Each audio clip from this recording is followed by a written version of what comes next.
আজকে আমার মন খুব খারাপ। বিরাট বিপত্তির সম্মুখীন হয়ে বসে আছি আমি। আপনাদেরকে কি বলবো, আপনারা পারুন তো আমাকে একটু কমেন্ট বক্সে লিখে একটু উদ্ধার করুন, বা আমার মিসেসকে একটু বুঝান।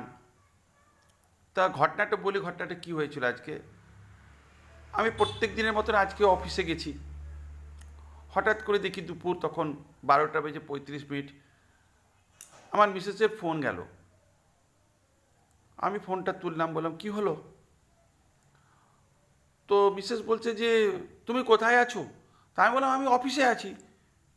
কি হয়েছে বলো, তোমার তো কোনোদিন ফোন আসে না, আজকে হঠাৎ করে এরকম ফোন আছে, কি ব্যাপার, কি হয়েছে বলো।